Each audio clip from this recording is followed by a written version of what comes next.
Abortion stops a beating heart, and in the state of Ohio, people are doing something about it.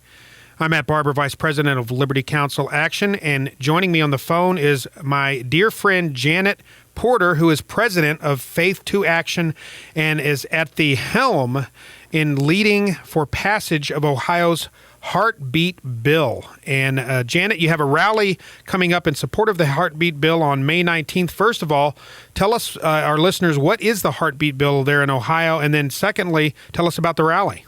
Well, you said it. You said it right, Matt. That the bumper sticker we all know by heart, so to speak, said that abortion stops a beating heart. What the Heartbeat Bill will do is turn that sticker upside down and ensure that a beating heart stops abortion. The bill simply says that if a heartbeat's detected, the baby's protected.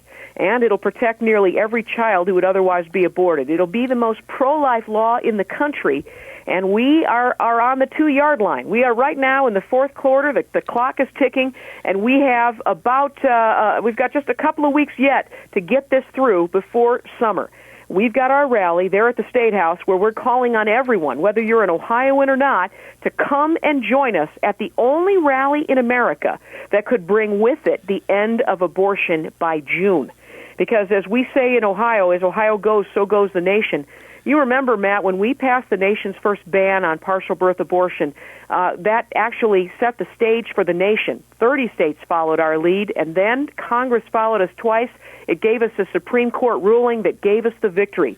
Well, that's where we are right now.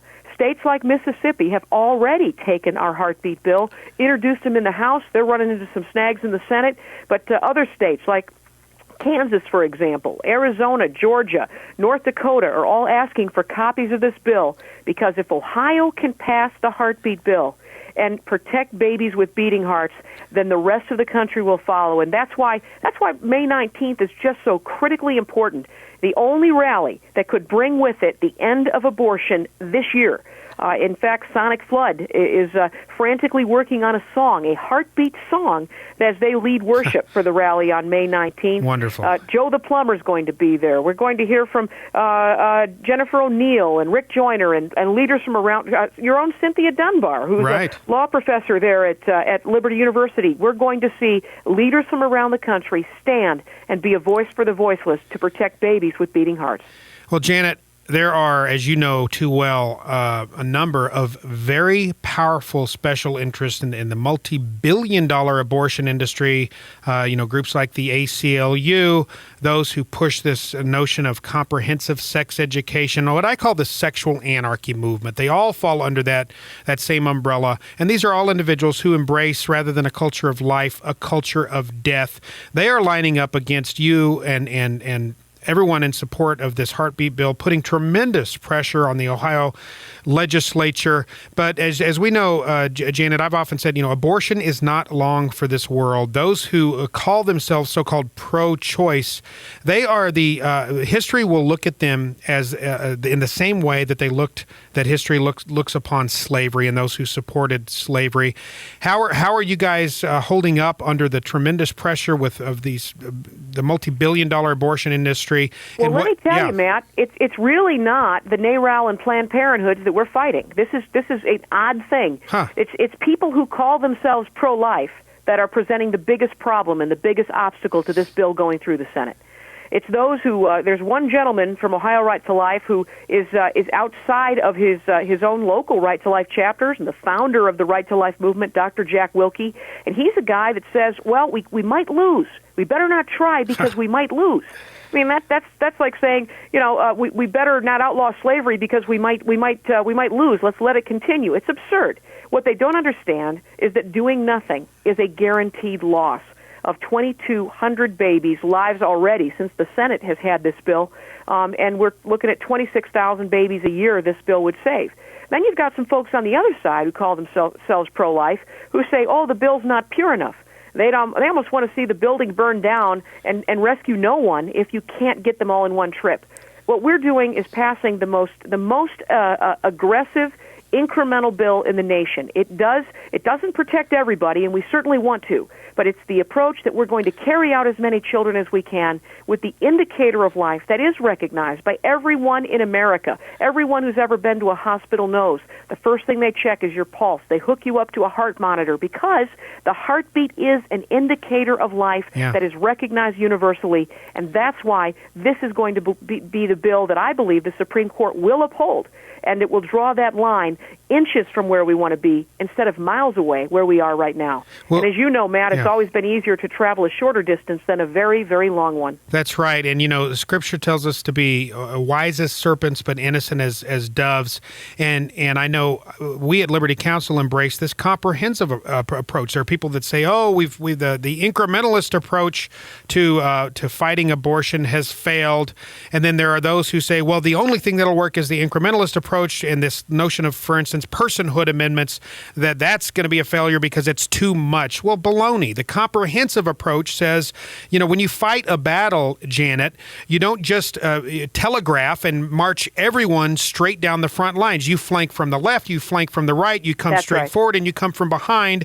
You are approaching it from one flank, and unfortunately there are those, even in the pro-life movement, who can't see the bigger picture, that understands there are multiple angles and multiple flanks from which to defend life. Am I right? As you've said, we support all of them. Any effort to protect anyone is something we support, and the good news is it's supported by the who's who in America. I think there's not a bill in America that has more support than this from not only Dr. Jack Wilkie, we've got, of course, Dr. James Dobson, Tony Perkins, Matt Staver, yourself, Matt. I'm grateful that you're on this list along with Father Frank Pavone and Governor Rick Perry, Congresswoman Michelle Bachmann.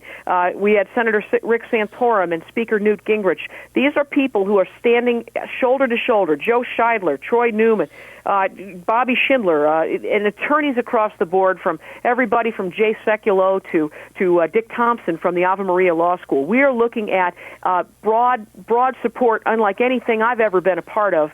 This is probably the most supported bill in America, and yet we are one vote away from passing it. It's passed the House when they said it wouldn't pass. They said there wasn't going to be committee hearings, and there were. Now all we need is one committee vote and one floor vote, and the killing stops on nearly every child who would otherwise be aborted. So here's what we're doing. We're calling on everybody who has ever wanted to end abortion to come and be a part of the place that can.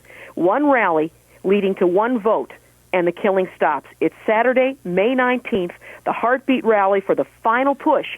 You can find out all the information and even who to call, the bus information. It's all there at heartbeatbill.com, heartbeatbill.com, and get plugged in to the place where abortion can really end. I don't know about you, Matt, but I'm sick of talking about it. I'm sick of writing about it. I'm sick of speaking about it. I want to see the killing end, and this is the place, Ground Zero, Columbus, Ohio, Saturday, May 19th, where the killing will end.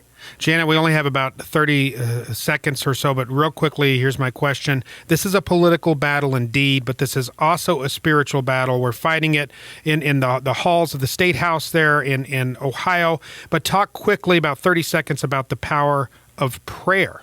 I'm going to tell you something more powerful than prayer. Are you sitting down? Yeah. We have a weapon they don't have. It's prayer and fasting.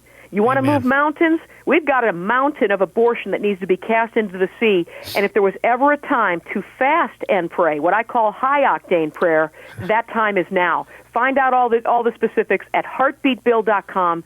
Take the appeal to God while we take the appeal to the Senate, and to take this rally to the place where abortion will end. Well, Janet, God bless you and your efforts and what you're doing and with Faith2Action. And again, the website is ohioheartbeatbill.com, correct? Actually, we don't need the Ohio. Just put heartbeatbill.com. We were the first one, so we just put heartbeatbill.com. Heartbeatbill.com, folks. If you can join Janet and a number of top conservative and Christian figures at the rally, please do so.